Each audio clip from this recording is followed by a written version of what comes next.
Hello everyone, I'm Joel, and I'd like to welcome you to another Grainy Film Adventure. Today we're going to do something special. We're going to test out a new camera that I just picked up from Japan. As I mentioned in my introduction video, I've been shooting film for a long time. I kind of started with toy cameras, the little 110s back in the day, and moved up into 35mm point and shoots. But ultimately, I got my start in high school in development photography class, where we developed our own negatives. We used enlargers to create prints. We shot mostly black and white, and we did that on Pentax K1000 fully manual SLRs. We were issued a camera, some lenses, a bag, and a tripod for the couple semesters that I took that course. And I absolutely loved it. Now, although I got away from film for a while, a couple decades actually, during the digital revolution, I'm coming back to it, and I'm finding that I want to kind of check out and get closer to the process of creating photos, take less of them, but ones that mean more to me and have more thought behind them than I take with a digital camera or with my smartphone. So I decided to try to look into a system that's a little bit smaller than the Minolta X700 SLR with its zoom lens, 75 to 200 zoom lens, and then I've got a 50mm and a 28mm for that. But that system's kind of big, and I want something that's just a little bit more compact, a little bit simpler, and so I decided to look into rangefinders. And of course, everyone wants the Leica M5, but over the past few years, the prices on those have gone up as everyone gets into analog photography, and with the tariffs in place currently, those cameras can be quite expensive to pick up. So looking into the older Leica cameras, I still wanted something that had familiar traits I'm used to from the SLRs, and that would be something like through the lens metering and an easy to access shutter dial, things that I can kind of get used to and that feel comfortable and remind me of something like my Minolta X700 here. This is my original black body that was passed down through the family. We'll shoot a video on that one of these days. But the controls are very easy to access from your fingers while you're using the camera. You don't have to look away from it. The same with something like this Olympus OM10. The controls are all right there. You can intuitively use them once you get used to the camera. So I decided to go ahead and look into other Leica M series options, and since I wanted through the lens metering, that really left me with something like the M4 or the M5. The M4 are still quite expensive, and they lack a couple of the features that the M5 has that I like. So even though it's considered like kind of the stepchild of the Leica M series, I decided to go ahead and pick up a Leica M5. I picked up a silver body early model from Japan. It did not come with a lens. It was body only, and it is the version that only has the strap holders on one side, so you do have to carry it kind of in this vertical position, but I like to cross-body carry my cameras anyways like this, so it works out pretty good for me. I also like the fact that the shutter dial is located on the front of the camera and is quite large, so I can easily just adjust that with my finger. I like the fact that it has kind of an old school light meter inside of it, which I'm used to from my SLRs, and it shows the shutter speed that you're at in the rangefinder view when you're using it. It has frame lines for 35mm, 50mm, 90mm, and 135mm.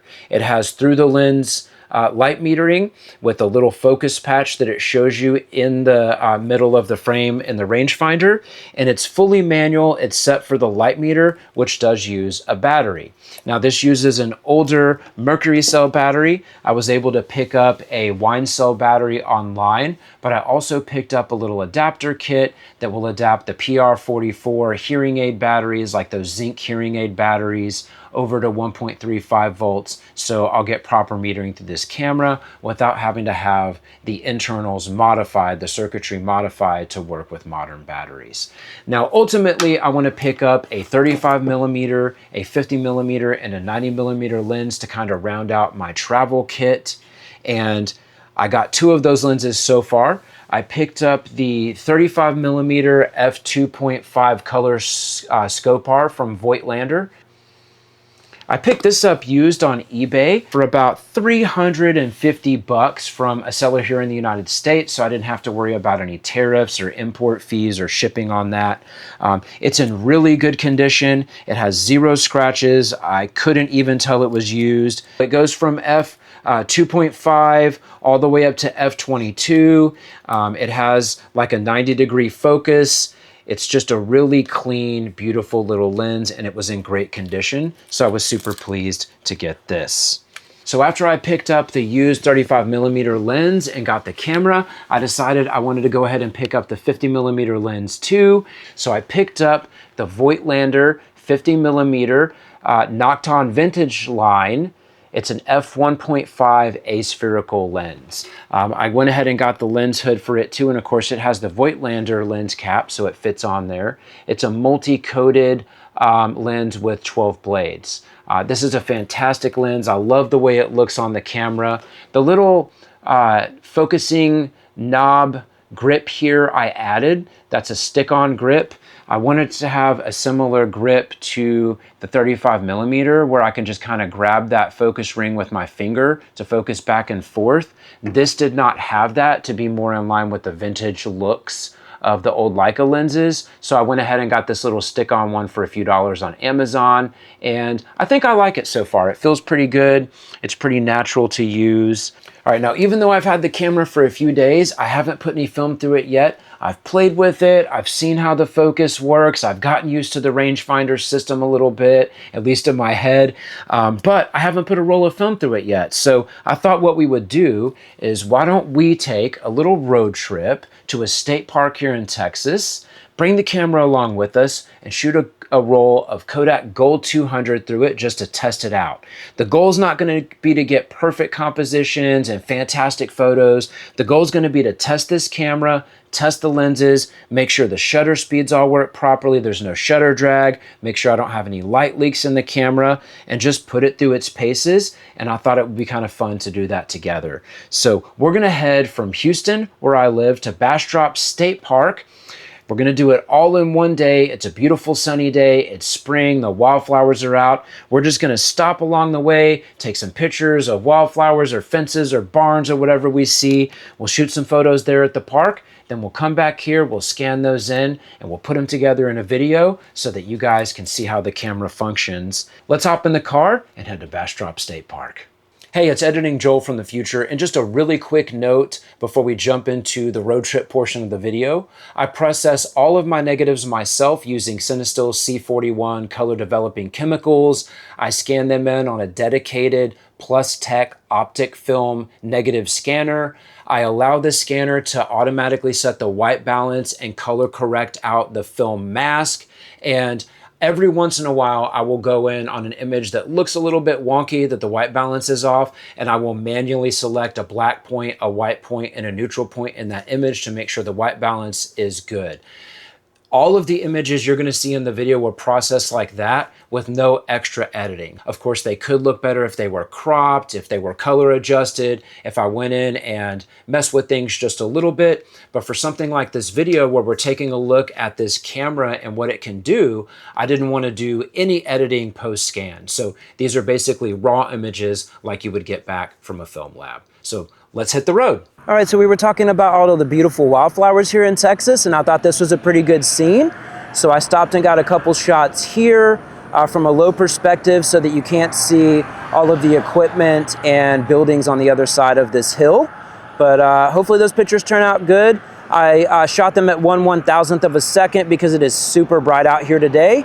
And that ended up being about f4.6, 4.5, and f5.6. All right, we've made it out to Bastrop State Park. We have a little bit of cloud cover. It's partly cloudy. I've seen some really good light on the way here, and I've seen some really bad light on the way here. So we're gonna head into the park. We only have about an hour to go through the park before I need to get back home. So we're gonna see what shots we can get.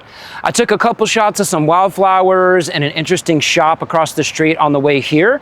But let's head into the park and see what we can get on the Leica M5 with some Kodak Gold 200. All right, this shows us f8 at 1/1000th of a second. So we're gonna go to f8. It's really bright out here today. We'll turn it up to 1/1000th of a second. All right, let's see how that one turns out. All right, let's head on into the park and see what we can find out there. That was f8 at 1/500th of a second because it's in the shade over here. All right, so I just noticed a bunch of prickly pears that are flowering right now, so I thought they'd make a good picture as well. There's nothing more quintessential than Texas prickly pear. We're gonna do f5 at 1/500th of a second here. There we go. We'll see how that one turns out. And while we're here, might as well pick up the garbage someone decided to throw out of their truck or vehicle at a state park and let it blow into the grass. All right, we made it into the park, and I thought a good first shot inside the park would be of this historic starter house here that the CCC built. The Civilian Conservation Corps was very active in Texas building our state parks. There's a lot of history behind these parks, and I'd encourage you to go out, explore a Texas state park like Bastrop, and take the time to read the interpretive wayside panels. Those are the signs on the side of the road, the signs that are in front of houses like this that give you the history, that rich history of Texas that makes the state and our state parks so unique. I've switched over to the 35mm color Scopar f2.5 so we can get some little bit more panoramic or wide angle shots of this house. So let's see what we can get. We've got sun on the roof right now. And from back here, I can get the whole cabin, but I think I want to get it from a little bit different angle. So in reality, this is the angle I'd like to get, but we have a putting green over there on the left that takes away from like the historic look of this house. So I might come from like this left side of the frame and aim a little bit more to the right so I get some of the trees. We'll see. Okay, so you might notice I'm in a different location. I actually ran into the park interpreter, that's the educator at state parks, and she offered to show me the inside of that starter house and show me their new interpretive center, which just opened in January, and showed me around, showed me all the exhibits and photographs and stuff like that. And I didn't want to be rude and record all of that, so I put the digital camera away, but I did get some pretty cool shots of the different things that she was showing me. I wasn't able to get any shots inside the interpretive center because it was just too dark and I didn't bring a flash with me, but we are driving around the park to get some more photos. So I thought that this Civilian Conservation Corps cabin framed by these two trees with the barbecue pit and picnic table in the foreground was a pretty neat shot. So let's meter that. So we're gonna go about f7 to 1/500th of a second here. And I think for this one, I'm gonna do two shots. I'm gonna do a horizontal shot with this foliage in the foreground, the midground being the barbecue pit and picnic table, and then the background being the cabin back there. I'm on the 35mm, which gives me a really nice wide view here. Let's see if we can get the focus right. And then we're gonna do a vertical as well, just to see the difference in framing here and how this looks. There we go. And we'll see how those turn out. We're gonna walk down to the dam. There's a bunch of bluebonnets, which is Texas state flower, and see if we can get some shots of those bluebonnets. We'll get a overview, and then I want to do like a zoomed in shot focusing on just a couple of bluebonnets or other flowers. All right, we're back on the tripod, and I think what I'm going to do is try to get these bluebonnets in the foreground with the little bit of lake, and there's actually another cabin back there that I think would make a pretty cool view. So let's see if we can get a shot of this. Do 5.6 at 1/1000th of a second here. I'm going to go ahead and focus on these bluebonnets in the foreground and try to get them as low as I possibly can at the bottom of the frame. All right, we'll see how that one turns out. We're up to 18 shots now on a roll of 36. And let's just spin you around here real quick.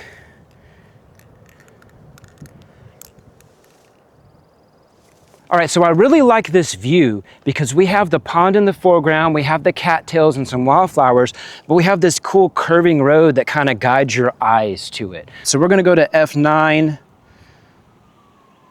and 1/500th of a second. And there we go.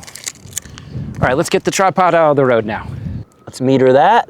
f8 is 1/250th, so we're gonna go with f8.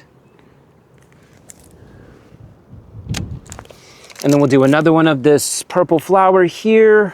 This is gonna be a little bit brighter at f8, that's 1/800th. So we're gonna go to f10 and 1/500th of a second. All right, and we'll call it there, and we're gonna head up to the overlook and try to get some big panoramic views of the park. All right, so we're now at one of the scenic overlooks here in the park at another one of the CCC structures. And I thought it'd be really cool to kind of frame the view through this structure itself and get a few shots, not only of the structure, but of the surrounding vista. Oh, there's a burnt dead tree right here, and there's a fire in the distance. You can see the smoke. So we're gonna use that.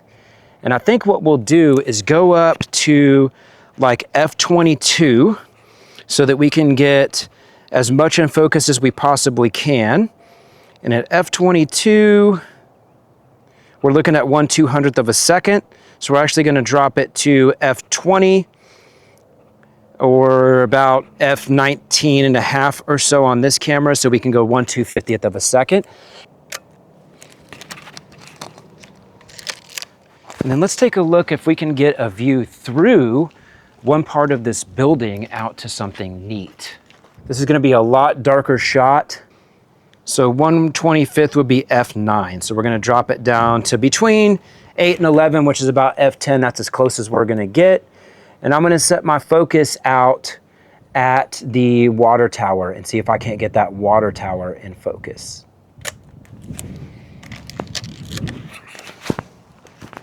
And then let's see if we can get one of the structure itself. And we want to be on this side where the light is falling on those stones. And I do want a shot of the sky through the structure. I need to back up a little bit. So it's a good thing we're using the 35 and not the 50, I guess. That is going to be 1/500th at f9. So we'll just leave it at about f10, and we'll go with 1/500th of a second for this. All right. The edge of that bench is in the shot, but you know, I'm an amateur, so it's okay to make a mistake every now and then. I think that shot's going to be okay either way. So we're going to go ahead and hop in the truck, and we're going to head from Bastrop State Park to Bastrop State Park, which is a sister park about 11 miles down park roads. And we'll go through Bastrop, see if we can get any shots there, and then we'll head back towards home. All right, I was on the way over to Bastrop. We actually just entered Bastrop State Park about half a mile ago or so. We're almost down to park headquarters in the main part of the park. There's a scenic overlook here, and I really like this old fencing. So I thought the fencing might make a nice foreground for a panoramic kind of landscape shot in the distance. So we'll get a couple photos here. In fact, I'll take you up a little bit closer. Oh, there's a lizard, a lined lizard. At f5.6, that's 1/1000th of a second. So we're gonna have to stick with that for now. And there's our shot. Now over here is really nice farmland. Let me move the camera so you can see it. Over here, some really nice farmland, and it's got the field with some fences in the center of the frame with some hills in the background. And then of course you have the fence and trees in the foreground here. Right now, we've got some really pretty light. So I think what I'm gonna do is center this post in the middle of the frame to draw your eye out into the field. F22 is 1/125th of a second, so we're gonna go with F22 on this shot. All right, that brings us up to 30 shots. We got 6 left, maybe 8, because I'm pretty good at loading film. I can usually get like 38 to 40 shots out of it. But again, I've never loaded the Leica before, so I don't know how much film I waste drawing across to the spool, to the take-up spool, but hopefully we can get like 38 shots out of this. Let's head into Bastrop and see if we can find like 1 or 2 good shots in there before we hit the road back home. We have a over 3-hour drive home, and I want to stop along the way and get some shots of stuff I noticed, so hopefully we have enough time to do that. But let's get back on the road. All right, so we made it over to Bastrop State Park, and the first thing I noticed was this Spanish moss on these oak trees with the CCC historic pavilion in the background. So I think we'll get a shot trying to have some of the Spanish moss in the foreground of the picture with the background being the CCC building. There's a hawk. And it landed in a tree. I'll be right back. And there's a reason I need the 90 mil. The hawk landed in a tree over here and I can see it, but there's no way with a 35 millimeter or even the 50 millimeter, I'm gonna be able to get a good enough shot of that. So let's go back to focusing on the architecture here in the park. All right, and that was F8 at 1/125th of a second. So we're gonna hop back in the truck, see if we can find like 1 more picture before we head out of the park, maybe stop for a drink at park headquarters, and then we'll hit the road. All right, we're back from the road trip. I did shoot some images on the way home, so I'm gonna overlay those here while I give you my closing thoughts. The Leica M5 did fantastic. I found no function issues with it. There were no light leaks. There were no shutter drag. Everything seemed to work flawlessly. The issues I had were basically skill-based. So this is my first time really using an external spot meter like the Astor Hori. It's my first time using the Rangefinder. I think I did pretty good in terms of focus for my first roll through a Rangefinder camera, but I think I missed the mark in terms of exposure on a couple of the images. I'm still learning how to meter a scene using a spot meter and kind of get that correct. But that's what this channel is for. It's for me to go out, shoot more film, share those adventures with y'all, and kind of learn things along the way. So I welcome any constructive criticism, any positive feedback that you guys have. This is my first video in this kind of format, so I think I have a lot to learn about how to overlay images, how best to balance talking and showing you the images. So maybe in the next video, I'll do a little less talking about how I meter, and I'll just kind of put the images up on screen and maybe include my settings like the f-stop and shutter speed at the bottom of the image as text. So let me know what you guys think about the format, what suggestions you have. Hopefully you enjoyed the video. I did get the battery in for the Leica, and I used the external meter at a cool nature day event where I shot some birds of prey and some alligators and some other stuff like that. So if you're interested in seeing those photos, I will be posting them to my Instagram at Grainy Film Adventures once I get them scanned in, which should be later this week. So thank you for joining me on our first adventure, and hope you guys have a wonderful rest of your day.